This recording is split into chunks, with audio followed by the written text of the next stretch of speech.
The sound of Nia's cheek hitting the hardwood floor echoed through the living room like a gunshot.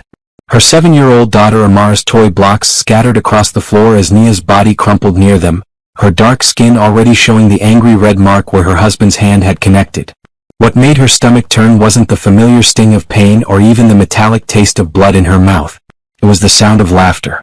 High-pitched, cruel laughter that came from the woman sitting on Nia's own couch, wearing Nia's favorite silk blouse that had gone missing 3 weeks ago.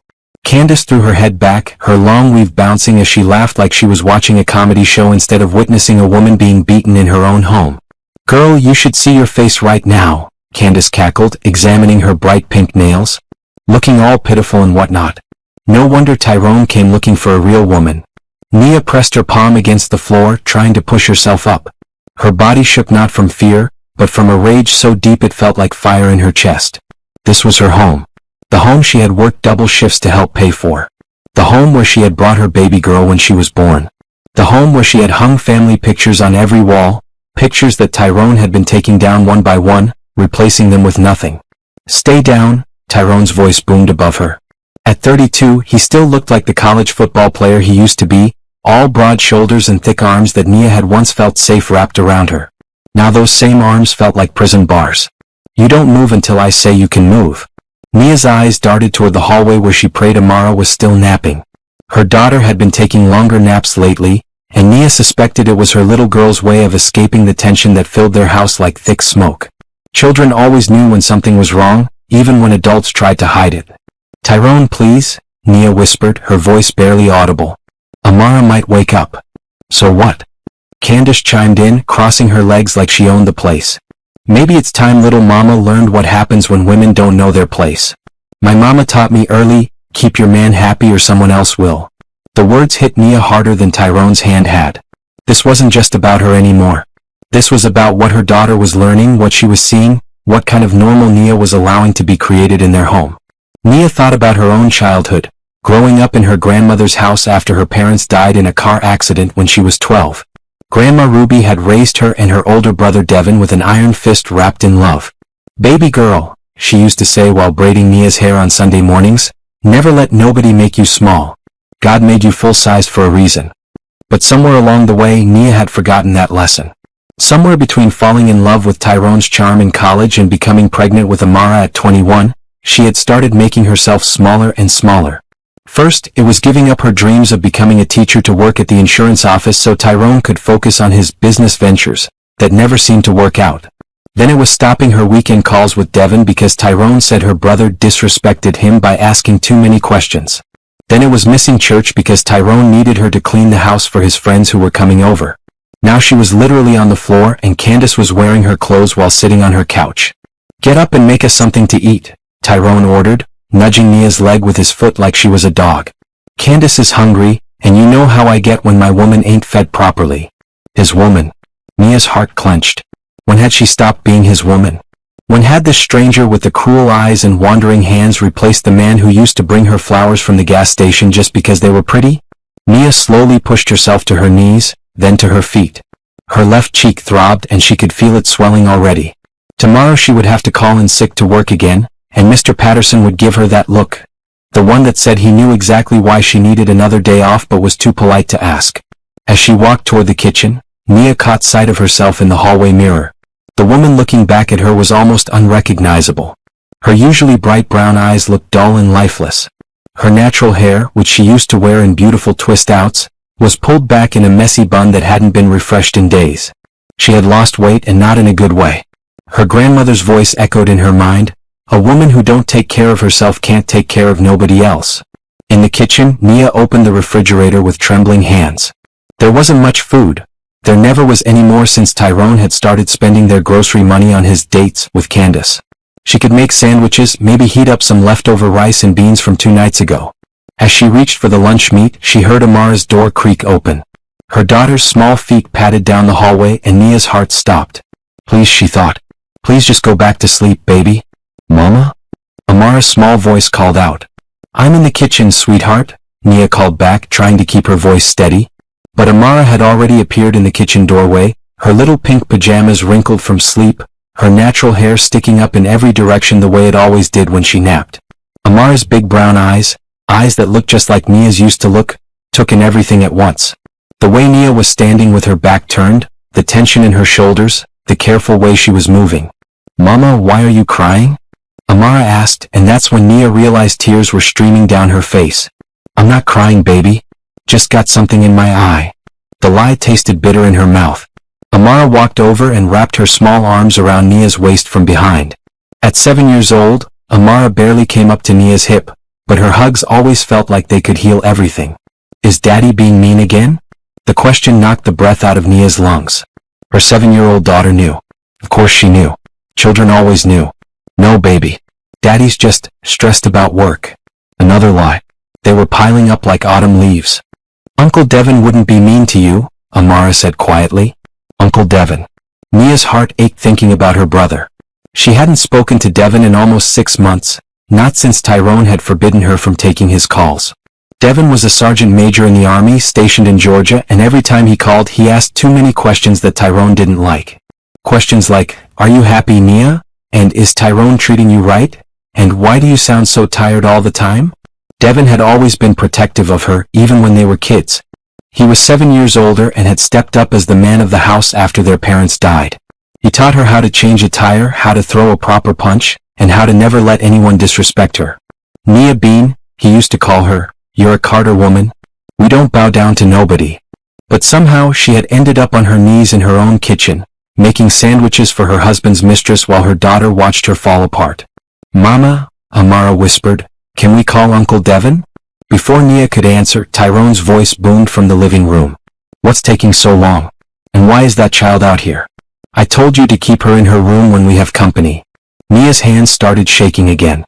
She quickly finished making the sandwiches, her movements jerky and desperate. "Go back to your room, baby," she whispered to Amara. "But Mama." "Now, Amara. Please." Amara's eyes filled with tears, but she obeyed. As her daughter's footsteps faded down the hallway, Nia heard her bedroom door close with a soft click that sounded like a prison cell locking. Nia carried the plate of sandwiches back to the living room, where Candace had made herself even more comfortable. She had put her feet up on Nia's coffee table, the one Nia had saved up for months to buy, and was scrolling through her phone like she owned the place. "Finally," Candace said without looking up, "I was starting to think you fell asleep in there. Oh, and get me something to drink. Something cold." Nia set the plate down and turned to go back to the kitchen, but Tyrone grabbed her wrist. His grip was tight enough to leave marks. "Look at me when I'm talking to you," he said. Nia raised her eyes to meet his. Once, those eyes had looked at her like she was the most beautiful woman in the world. Now they looked at her like she was nothing. "This is how it's gonna be from now on," Tyrone said. "Candace is part of my life, which means she's part of this house. You're gonna treat her with respect, you're gonna take care of her when she's here, and you're gonna stop acting like you got a problem with it. You understand me?" Nia wanted to scream. She wanted to fight. She wanted to tell him that this was her house too, that she had rights, that she deserved better. But all she could think about was Amara in the next room, probably listening to every word. "I understand," she whispered. "Good." Tyrone released her wrist and grabbed a sandwich. "Now go get Candace that drink." As Nia walked back toward the kitchen, she heard Candace laugh again. "See, baby? I told you she'd come around. Some women just need to be put in their place first." In the kitchen, Nia leaned against the counter and closed her eyes. She thought about her grandmother's house, where she always felt safe. She thought about Devin in his army uniform, standing tall and proud at his last promotion ceremony. She thought about the woman she used to be before she started making herself smaller. And for the first time in months she thought about fighting back. But first she had to figure out how to protect Amara. Her daughter was the most important thing in the world, and Nia would not let her grow up thinking this was normal. She would not let Amara learn to make herself small. As she opened the refrigerator to get Candace's drink, Nia made a silent promise to herself. This was the last day she would be on her knees in her own home. This was the last day she would let another woman wear her clothes and sit on her couch and laugh at her pain. Tomorrow things were going to change. She just had to figure out how.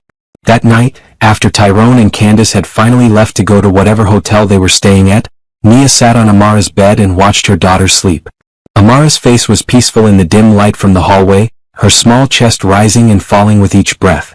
Her natural hair spread across the pillow like a soft halo, and she clutched her favorite stuffed elephant, a gift from Uncle Devin 2 Christmases ago. Nia gently touched the swollen side of her own face. The pain was still sharp, but it was nothing compared to the pain in her heart. How had she let things get this bad? How had she gone from being a strong, confident woman to someone who got hit in front of her child? She thought back to when she first met Tyrone at Spelman College. She was 19, studying education and full of dreams about changing the world one classroom at a time. Tyrone was a transfer student from Morehouse, charming and confident, with a smile that could light up a room. He played football and talked about his future in business like he had it all figured out. Their first date was at a little soul food restaurant near campus. Tyrone had pulled out her chair and opened every door, and when she talked about her dreams of teaching, he listened like every word she said was important.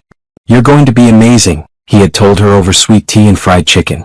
"Those kids are lucky they're going to have you as their teacher." Back then he made her feel like she could do anything. When did that change? When did his encouragement turn into control? When did his protection turn into possession? Nia remembered the first red flag, though she hadn't recognized it at the time. They had been dating for about 6 months when Devin came to visit for the weekend. Devin was on leave from his second deployment, and Nia was so excited to introduce her big brother to her boyfriend. But Tyrone had been different that weekend. Quieter. More tense. During dinner at their grandmother's house, Devin had asked Tyrone about his plans after college, his family, his intentions with Nia. Normal big brother questions. But Tyrone had gotten defensive. "Why you asking me all these questions like I'm on trial or something?" Tyrone had said, his jaw tight. Devin had kept his voice calm, the way he always did. "Just getting to know the man who's dating my little sister. That's what family does." "Well, maybe you should trust that Nia can make her own decisions about who she dates," Tyrone had shot back. Nia had felt uncomfortable, caught between the two most important men in her life. She had touched Tyrone's arm and asked him to relax, but he had pulled away from her. Later that night, Tyrone had told her that Devin was trying to control her and that if she really loved him, she would tell her brother to back off. Young and in love, Nia had believed him.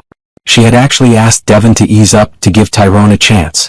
Devin had looked at her with those serious brown eyes that missed nothing and said, "Nia Bean, a real man doesn't feel threatened by your family loving you. He feels grateful to be joining a family that protects what they love." But Nia hadn't listened. She was 20 years old and thought she knew everything about love. Now 8 years later she realized Devin had been right all along. Amara stirred in her sleep, and Nia gently smoothed her hair. Her daughter looked so much like her, but Nia could see Devin in her too, that strong Carter jawline, that stubborn tilt to her chin even when she was sleeping. "What am I going to do, baby girl?" Nia whispered. As if hearing her mother's voice, Amara's eyes fluttered open. "Mama? I'm here, sweetheart. Go back to sleep." But Amara sat up, fully awake now. "Mama, are you sad?" Nia's throat tightened. She wanted to lie to protect her daughter from the truth. But Amara was 7 years old and smart as a whip. She deserved honesty even if it was scary. "Yes, baby. Mama is sad." "Is it because Daddy was mean today?"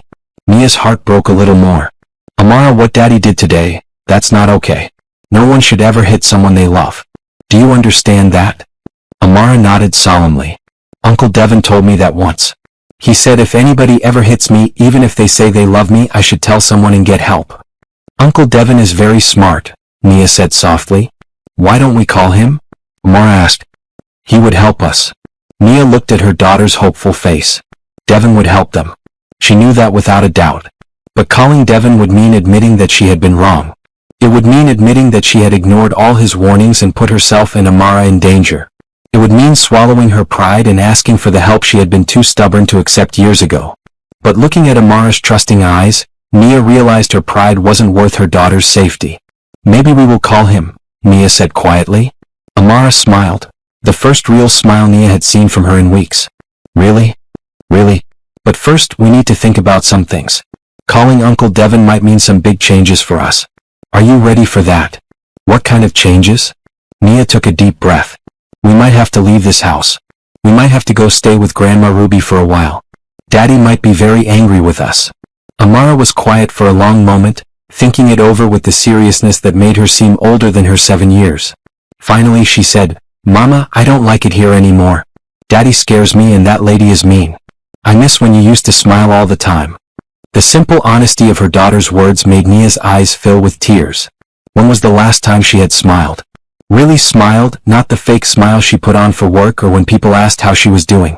"I miss smiling too, baby." "Uncle Devin makes you smile," Amara said. And Grandma Ruby makes the best pancakes. Can we go see them? Nia pulled her daughter close, breathing in the sweet scent of her hair. Yes, sweetheart. We can go see them. That night, after Amara had gone back to sleep, Nia sat at her kitchen table with a cup of tea and her phone. Devin's number was still in her contacts, even though she hadn't called it in months. Her finger hovered over the call button for what felt like hours. What would she say? Hi, Devin. Remember how you warned me about Tyrone and I didn't listen? Well, you were right and now I need help. It seemed so inadequate for everything that had happened. But then she thought about Amara's face when she talked about Uncle Devin, and she pressed the call button before she could change her mind. The phone rang once, twice, 3 times. Nia? Devin's voice was immediately alert, even though it was past midnight. Nia, is that you? Hi, Devin. Her voice came out as barely a whisper. Baby sister, what's wrong? Do you know what time it is? Are you okay? Just hearing his voice, strong and concerned and familiar, made Nia start crying. Not the quiet tears she had been holding back all day, but deep, ugly sobs that came from a place she had kept locked away for months. Nia? Nia, talk to me. What happened? I need help, she managed to get out between sobs. Devin, I need help. Okay, I'm here. Tell me what happened. Through her tears, Nia told him everything. About Tyrone hitting her. About Candace laughing while she was on the floor. About Amara asking why Daddy was being mean. About feeling trapped and scared and small. Devin listened without interrupting, but Nia could hear his breathing getting heavier, could practically feel his anger building through the phone. When she finished, there was a long silence. Where is Tyrone now? Devin's voice was deadly calm. He left with her. They won't be back until tomorrow. Good. That gives us time. Nia, I want you to listen to me very carefully. You and Amara are going to pack your most important things, just what you need for a few days. Tomorrow morning, you're going to take Amara to Grandma Ruby's house. Can you do that? Devin, I don't have anywhere else to go. This is my home too. Half of everything here is mine. We'll worry about your stuff later. Right now, we need to get you and my niece somewhere safe. Grandma Ruby's expecting you. You already called her? I called her the minute you hung up. She's getting the guest room ready and making a grocery list for Amara's favorite foods. You know how she is. Nia smiled through her tears. She could picture their grandmother right now, probably in her robe and slippers, fussing around the house and muttering about that no-good boy, while she prepared to take care of her family. What about Tyrone? He's going to be so angry. Let me worry about Tyrone. You just focus on getting you and Amara out of there. Can you do that for me, Nia Bean? The childhood nickname made her cry harder. I'm scared, Devin. I know you are. But you're not alone anymore, okay? You've got family who loves you and we're going to figure this out together. You're a Carter woman, remember? We don't stay down. We get back up. Nia finished the old family motto. That's right. Now go pack. I'll see you soon. Devin? Yeah. I'm sorry. I should have listened to you years ago. I should have called sooner. None of that matters now. What matters is that you called tonight. I'm proud of you for being brave enough to ask for help. After they hung up, Nia sat in her kitchen for a few more minutes, feeling lighter than she had in months. For the first time in a long time, she wasn't alone. She had her family behind her, and that made all the difference. She went to her bedroom and quietly pulled out 2 suitcases. One for her, one for Amara. She packed their most important clothes, Amara's favorite toys, important documents, and a few precious photos. Everything else could be replaced. As she packed, Nia thought about the woman she used to be and the woman she wanted to become. She thought about Amara growing up strong and confident, knowing she deserved to be treated with love and respect. She thought about going back to school and finishing her teaching degree. She thought about smiling again. Tomorrow would be the first day of the rest of their lives. The drive to Grandma Ruby's house took 2 hours, but it felt like a journey to another world. With every mile that passed, Nia felt the tight knot in her chest loosening just a little bit more. Amara sat in the back seat, chattering excitedly about seeing her great-grandmother and asking if they could make cookies together like they used to. Can we make the sugar cookies with the faces on them? Amara asked for the 3rd time. Yes, baby. We can make whatever kind of cookies you want, Nia replied, glancing at her daughter in the rearview mirror. For the first time in months, Amara looked truly happy. Her eyes were bright, and she was bouncing in her car seat like she couldn't contain her excitement. As they turned onto Peachtree Street, Nia's heart started racing. She hadn't been to her grandmother's house since last Christmas, and even then, It had been a short, tense visit because Tyrone had insisted they leave early to go to his cousin's party. But now, pulling into the familiar driveway of the little blue house with the white shutters and the rose bushes that Grandma Ruby tended like children, Nia felt like she was finally coming home. The front door opened before they even got out of the car, and there was Grandma Ruby, all 72 years of her, standing on the porch in her favorite purple housecoat and fuzzy slippers. Her silver hair was wrapped in a silk scarf, and even from the driveway, Nia could see the mix of relief and anger in her grandmother's dark eyes. "My babies," Grandma Ruby called out, hurrying down the porch steps faster than someone her age should move. Amara was out of the car first, running straight into her great-grandmother's arms. "Grandma Ruby, we're going to stay with you." "That's right, sugar pie," Grandma Ruby said, scooping Amara up in a hug that looked like it could heal anything. "Grandma Ruby's been waiting for you." Nia got out of the car more slowly, suddenly feeling nervous. It had been so long since she had asked her family for help with anything. What if they were disappointed in her? What if they blamed her for letting things get so bad? But then Grandma Ruby's eyes met hers over Amara's head, and Nia saw nothing but love and fierce protection in her grandmother's face. "Come here, baby girl," Grandma Ruby said, setting Amara down and opening her arms to Nia. Nia walked into her grandmother's embrace and immediately felt like a little girl again. Grandma Ruby was barely 5 feet tall, but her hugs had always made Nia feel completely safe. She smelled like vanilla and lavender and something uniquely grandmother that Nia had missed more than she realized. "You did the right thing coming here," Grandma Ruby whispered in her ear. "You're home now." Nia started crying again, but these were different tears. These were tears of relief and gratitude and love. Now, Grandma Ruby said, pulling back to look at Nia's face. Her expression grew stormy when she saw the fading bruise on Nia's cheek. "That boy put his hands on you." It wasn't a question. Devin had told her everything. "Grandma, no child of mine gets treated like that," Grandma Ruby said firmly. "Not in my family. Not ever." "Can we go inside?" Nia asked, suddenly aware that they were standing in the driveway where neighbors might see and ask questions. "Of course, baby.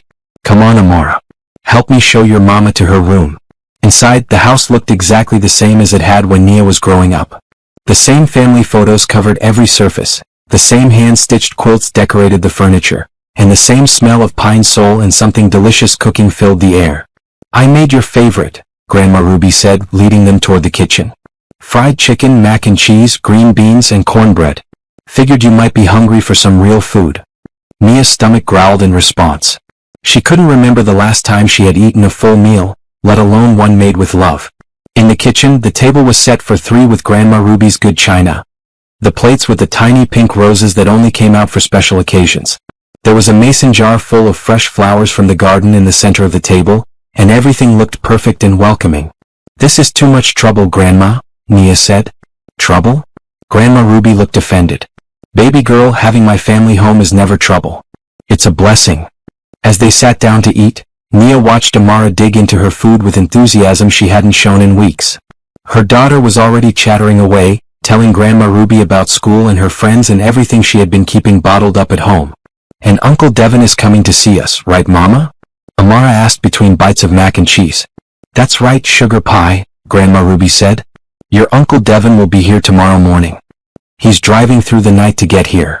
Nia felt a flutter of nerves mixed with anticipation. She hadn't seen Devin in over a year, and the last time they had talked before last night, he had been trying to tell her he was worried about her. She had brushed off his concerns and changed the subject.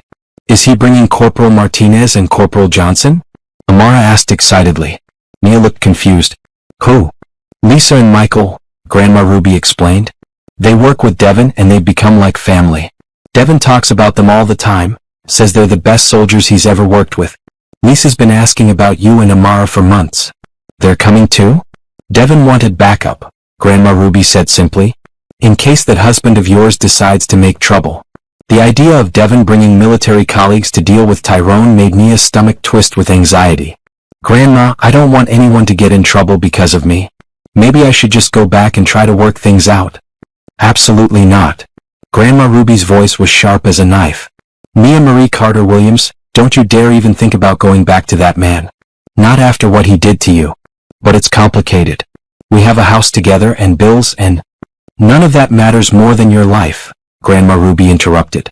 "None of that matters more than Amara growing up in a safe home. Nia looked at her daughter, who had stopped eating and was watching the conversation with worried eyes. "Mama, we don't have to go back, do we?" Amara asked in a small voice. "No, baby. We don't have to go back." Saying the words out loud made them feel real for the first time. After dinner, Grandma Ruby insisted on running Amara a bath in the big clawfoot tub that Nia remembered from her own childhood. While the water ran, they unpacked the suitcases in the guest room that had always been Nia's room when she lived here. The room looked exactly the same white furniture, the same yellow walls, the same photos of Nia and Devon throughout their childhood scattered across the dresser. There was even the same white teddy bear that Devon had won for her at the county fair when she was 10 sitting on the windowsill. "Devon brought that bear back after your last visit?" Grandma Ruby said, noticing Nia looking at it. "Said he found it in his car and figured you meant to take it with you." Nia picked up the bear, remembering how special it had made her feel when Devon had spent $20 trying to win it for her at the ring toss game. Even at 17, fresh out of high school and about to leave for the army, he had still wanted to make his little sister happy. "I forgot all about this," she said softly. "You forgot about a lot of things," Grandma Ruby said gently. "But that's okay. Sometimes we have to lose ourselves before we can find our way back home." That night, after Amara had fallen asleep between them in the big queen bed, Nia lay awake staring at the ceiling. The house was quiet except for the familiar sounds she remembered from childhood. The old floorboards settling, the grandfather clock chiming in the hallway, the distant sound of a train in the distance. She thought about Tyrone coming home to an empty house. By now, he would have found the note she had left on the kitchen counter. It was short and simple. "Amara and I are safe. We need time to think. Please don't try to find us." She wondered if he would be angry or relieved. Part of her hoped he would be devastated, that he would realize what he had lost and fight to get them back. But a bigger part of her hoped he would just let them go. Around midnight, her phone buzzed with a text message. Nia's heart jumped, thinking it might be Tyrone, but it was from Devon. "Almost there. See you in the morning, Nia Bean. Everything's going to be okay." For the first time in months, Nia actually believed that might be true. She pulled Amara closer and closed her eyes, listening to her daughter's peaceful breathing. Tomorrow would bring new challenges, difficult conversations, and hard decisions. But tonight, they were safe in the house where she had learned what love was supposed to feel like. Tonight that was enough. The sound of car doors slamming woke Nia at 7 in the morning. She sat up in bed, momentarily disoriented, before remembering where she was. Amara was still sleeping peacefully beside her, but voices were carrying from the front yard. Nia got up and looked out the window, and her breath caught in her throat. There was Devon climbing out of a dark SUV, looking every inch the soldier he had become.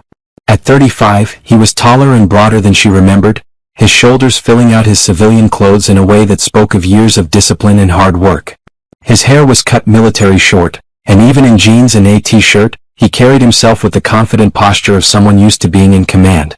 But what really got Nia's attention were the two people who got out of the SUV with him. A petite Latina woman with kind eyes and an easy smile, and a tall black man with gentle features who was helping Devon carry several bags and boxes.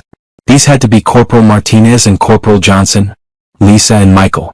Nia quickly threw on a robe and headed for the front door, her heart pounding with a mixture of excitement and nervousness. She could hear Grandma Ruby already bustling around in the kitchen, probably starting breakfast for everyone.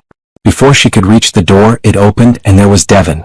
7 years older than her, but in that moment he looked exactly like the big brother who had taught her how to ride a bike and scared away the bullies at school. His dark eyes immediately found the fading bruise on her cheek, and his jaw tightened. "Nia Bean," he said softly, and then she was in his arms. Devon's hug was different from Grandma Ruby's. Where their grandmother's embrace was soft and comforting, Devon's was strong and protective, like a shield against the whole world. He was careful not to hold her too tight, but firm enough that she felt completely safe for the first time in months. "I'm so sorry," she whispered against his shoulder. "You don't have anything to be sorry for," he said firmly. "Nothing that happened to you was your fault." Behind him, Lisa and Michael waited patiently, giving the siblings their moment. When Devon finally let her go, he turned to introduce them. "Nia, I want you to meet Lisa Martinez and Michael Johnson. They're not just my colleagues, they're family. And they wanted to be here for you." Lisa stepped forward first, her warm brown eyes full of understanding. She was probably in her early 30s, with laugh lines around her eyes and the kind of presence that immediately made people feel comfortable. "It's so good to finally meet you," Lisa said, pulling Nia into a gentle hug. "Devon talks about you and Amara all the time. We've been worried about you." Michael was next, his handshake warm and steady. "Ma'am," he said with a slight southern accent. "We're honored to meet you. Devon's told us you're the strongest woman he knows." "I don't feel very strong right now," Nia admitted. "Strength isn't about never falling down," Lisa said gently. "It's about getting back up when you do. And asking for help when you need it takes more courage than most people have." Grandma Ruby appeared in the kitchen doorway, wiping her hands on a dish towel. "Devon Carter, you get in here and hug your grandmother before she has to come out there and drag you in." Devon grinned, the first real smile Nia had seen from him, and went to embrace their grandmother. "Hey Grandma Ruby, you been taking care of my girls?" "You know I have. Now sit down all of you. Breakfast is almost ready, and we need to talk about what we're going to do about that no-good husband of Nia's." As they gathered around the kitchen table, Amara appeared in the doorway rubbing sleep from her eyes. When she saw Devon, her whole face lit up. "Uncle Devon," she squealed, running to him. Devon scooped her up and spun her around, making her giggle. "There's my favorite niece. Look how big you've gotten." "I'm your only niece," Amara laughed. "That's what makes you my favorite," Devon said, settling her on his lap. "Amara, I want you to meet my friends Lisa and Michael." Amara was shy at first, but Lisa immediately won her over by complimenting her hair and asking about the stuffed elephant she was carrying. "This is Mr. Peanuts," Amara explained seriously. "Uncle Devon gave him to me." "Mr. Peanuts is very handsome," Michael said with equal seriousness. "Does he like pancakes?" "Because Ms. Ruby is making the best-smelling pancakes I've ever encountered." As they ate breakfast, Devon explained what he had been thinking about during his drive through the night. "First things first," he said, "we need to make sure you and Amara are legally protected. I've already talked to a lawyer friend of mine in Atlanta. She specializes in domestic violence cases, and she's expecting your call today." "Devon, I can't afford a lawyer," Nia said. "You don't need to worry about that. Lisa, Michael, and I have already taken care of it." "I can't let you pay for my legal fees," Nia protested. "You're not letting us do anything," Lisa said firmly. "We're choosing to help because that's what family does. And before you say we're not family, Devon has made it very clear that his family is our family." "The lawyer's name is Angela Brooks," Devon continued. "She's going to help you file for a restraining order and start divorce proceedings. She's also going to make sure you get what you're entitled to from the house and everything else." Nia's head was spinning. "This is all happening so fast." "It needs to happen fast," Michael said gently. "Men like Tyrone don't just let their wives walk away without a fight. The faster we get legal protection in place, the safer you and Amara will be." "What if he comes here?" Nia asked, voicing the fear that had been keeping her awake. Devon's expression grew serious. "That's exactly why we're here. If Tyrone shows up, he's going to find 3 soldiers who are very motivated to protect our family. Devon, I don't want anyone to get in trouble because of me. You could lose your career if—" "Nia," Devon interrupted, his voice gentle but firm. "Look at me. My little sister and my niece are more important than my career. More important than anything. Do you understand that?" Tears filled Nia's eyes. "But you've worked so hard. And I'll keep working hard. But I'll do it knowing that my family is safe." After breakfast, while Amara played in the backyard with Lisa and Michael, Devon and Nia sat on the front porch swing where they used to spend hours talking when they were younger. "Tell me about the lawyer," Nia said. "Angela Brooks. She's tough as nails, but she cares about her clients. She's going to walk you through everything, the restraining order, the divorce, custody arrangements, property division. All of it." "What about Amara? What if Tyrone tries to take her?" "He won't," Devon said confidently. "Not with documentation of abuse and witnesses to back up your story. Angela will make sure of that." They sat in comfortable silence for a few minutes, watching Lisa teach Amara how to do jumping jacks while Michael cheered them on. "Devon," Nia said finally, "why did you bring them?" "Lisa and Michael, I mean." Devon was quiet for a moment, choosing his words carefully. "Because I wanted you to see what healthy relationships look like. Lisa and Michael aren't just my colleagues, they're my best friends. They've had my back through 3 deployments and I've had theirs. They're the kind of people who drop everything to help a friend's family, no questions asked." "Are you and Lisa?" Nia let the question hang in the air. Devon smiled. "No, we're not together. Lisa's got a girlfriend back in Georgia, and Michael's engaged to a teacher named Sarah. But we're family in every way that matters. We look out for each other, we support each other's dreams, and we never tear each other down." Nia understood what he was trying to show her. "You want me to see what normal looks like. I want you to remember what you deserve, Devon said. You deserve to be surrounded by people who build you up, not tear you down. People who make you feel stronger, not smaller. Around noon, Nia's phone started ringing. The first few calls were from numbers she didn't recognize, so she let them go to voicemail. But then Tyrone's name appeared on the screen. Devon saw her face go pale.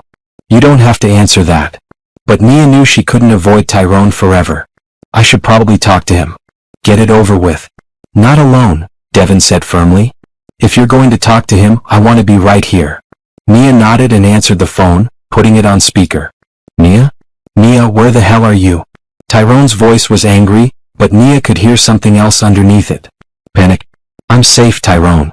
Amara and I are both safe. Safe? What do you mean safe? Safe from what? From me? I'm your husband. You hit me, Tyrone. In front of our daughter. There was a pause. When Tyrone spoke again, his voice was different. Softer. More like the man she had fallen in love with years ago. Baby, I'm sorry. I was stressed and I lost my temper. It won't happen again, I promise. Just come home so we can talk about this. I can't do that. What do you mean you can't? This is ridiculous, Nia. You're my wife. Amara is my daughter. You belong here with me. No, Nia said, her voice growing stronger. We don't belong anywhere we're not safe. You are safe with me. It was one mistake, Nia. One bad day. Don't throw away our whole marriage over one bad day. Devon was watching her carefully, ready to take the phone if she needed him to.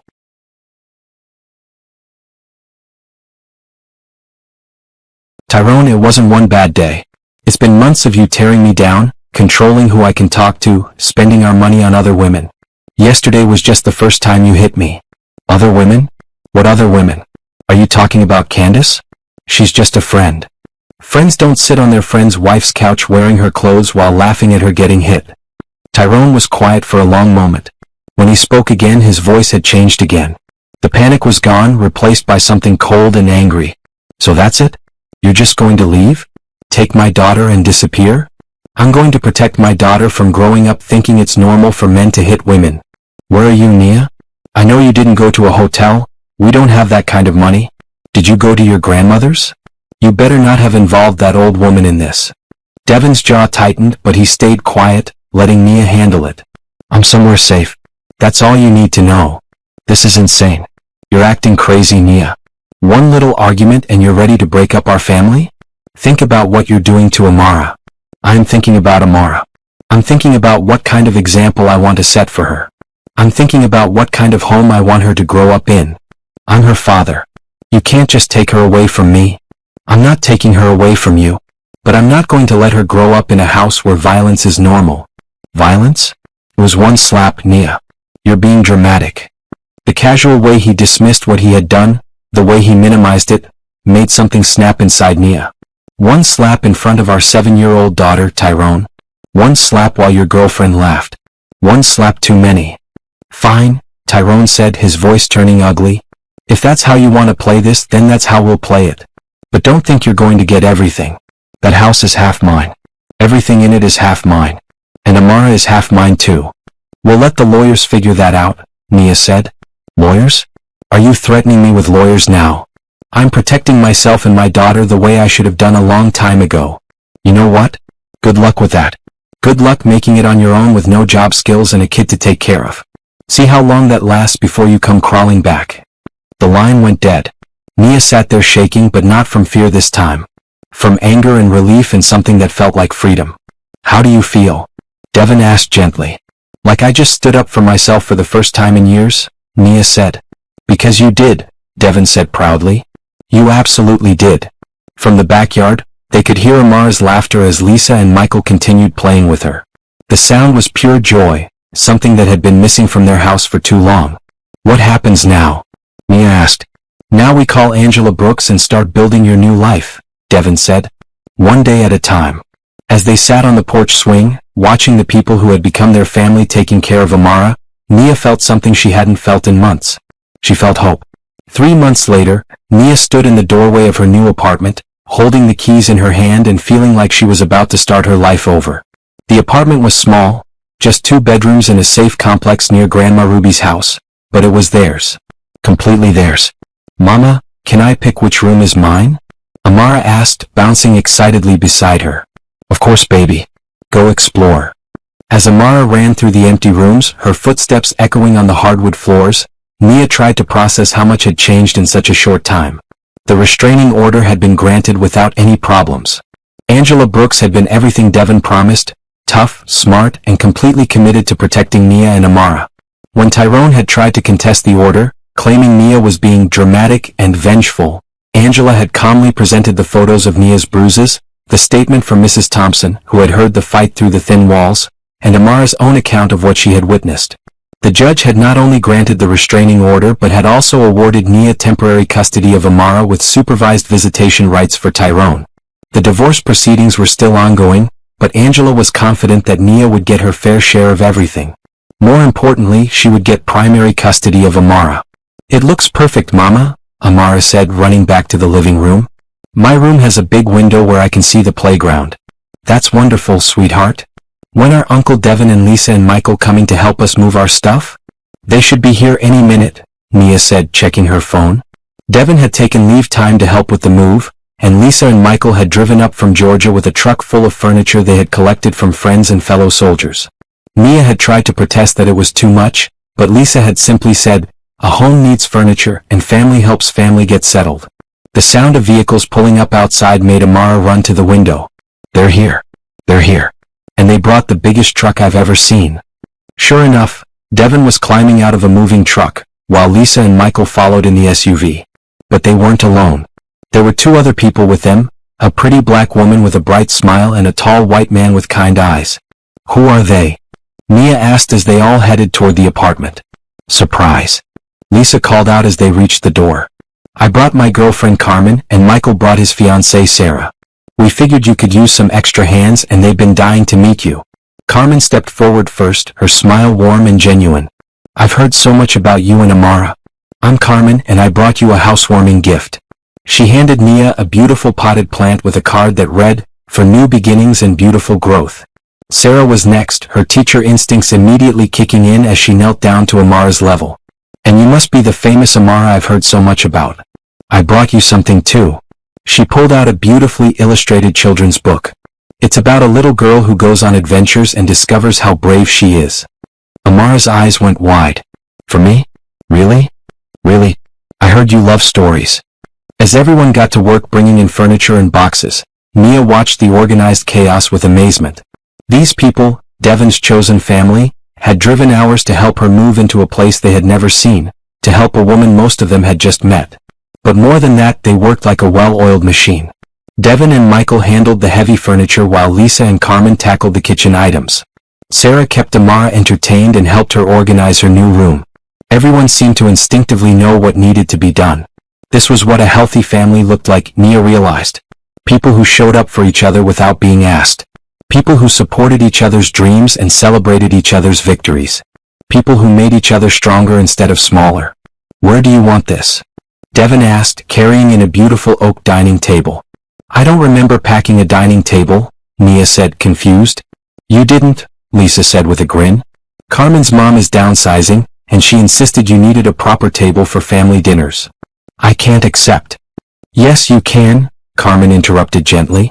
My mom raised 5 kids around this table. She says it has good energy for raising strong children.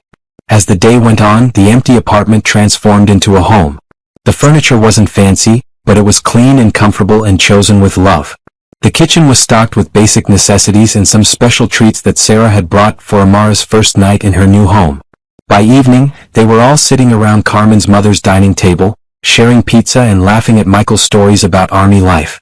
Amara was in her element, surrounded by adults who listened to her stories and treated her like she had important things to say. This feels like a real family dinner, Amara announced, tomato sauce on her chin. That's because it is a real family dinner, Devon said, wiping her face with a napkin. This is what family looks like, sweetheart. After everyone had gone home and Amara was asleep in her new room, surrounded by her carefully arranged stuffed animals and the book Sarah had given her, Nia sat on her small couch and called Grandma Ruby. How's the first night in your new place? Her grandmother asked. It's perfect, Grandma. I can't believe how much everyone helped today. That's what happens when you surround yourself with good people, baby girl. They want to see you succeed. I keep waiting for it to feel too good to be true, Nia admitted. What? Because you've been trained to expect less? Because someone told you that you didn't deserve to be treated well? Nia was quiet, thinking about it. Nia Marie, Grandma Ruby continued, you are a Carter woman. We come from a long line of strong, beautiful, intelligent women who deserve to be treated like queens. Don't let one man's inability to see your worth make you forget who you are. Sometimes I still can't believe I actually left. I can believe it. I always knew you had it in you. You just had to remember. After they hung up, Nia walked through her small apartment one more time. In Amara's room, her daughter was sleeping peacefully, no longer listening for raised voices or slamming doors. In the living room there were pictures on the side table, photos of her and Amara with Devin, with Grandma Ruby, with their new extended family of choice. On the kitchen counter, there was a business card that Angela Brooks had given her. Not for legal services this time, but for the local community college. You mentioned you wanted to finish your teaching degree, Angela had said. My friend runs the education program. They have evening classes and childcare. She's expecting your call. Going back to school seemed impossible and terrifying and wonderful all at the same time. But then again, 3 months ago, leaving Tyrone had seemed impossible too. Nia picked up the card and put it on her refrigerator, right next to Amara's drawing of their new apartment. Tomorrow she would call about classes. Tomorrow she would take another step toward the life she wanted to build. But tonight she was going to sleep in her own bed in her own home without fear. Her phone buzzed with a text from Devin. Proud of you, Nia Bean. Mom and Dad would be proud too. Then one from Lisa. Welcome to your new life. Can't wait to see what amazing things you do next. And one from Michael. Home looks great. Sarah says Amara is lucky to have such a strong mama. As Nia got ready for bed, she caught sight of herself in the bathroom mirror. The woman looking back at her was different from the one who had been on the floor 3 months ago. This woman stood up straight. This woman's eyes were bright and full of hope. This woman was smiling. She thought about 7-year-old Amara, who would grow up knowing that she deserved to be treated with love and respect. Who would grow up seeing her mother pursue her dreams and build a life filled with people who cared about her. Who would grow up knowing that it was okay to ask for help and that real family showed up when you needed them. Nia turned off the lights and headed to her bedroom. Through the thin walls, she could hear the sounds of other families, a baby crying, a TV playing softly, someone laughing on the phone. Normal sounds of people living their lives without fear. As she settled into bed, Nia thought about all the things she wanted to do. Finish her teaching degree. Maybe learn to garden like Grandma Ruby. Take Amara on a vacation to the beach. Host a proper Christmas dinner around Carmen's mother's dining table. But mostly, she wanted to keep building this new life one day at a time, surrounded by people who saw her worth and helped her remember her strength. For the first time in years, Nia fell asleep smiling, dreaming about all the possibilities that lay ahead. She was a Carter woman. She didn't stay down. She got back up and she kept moving forward. And tomorrow would be another day of moving forward. Another day of becoming the woman she was always meant to be.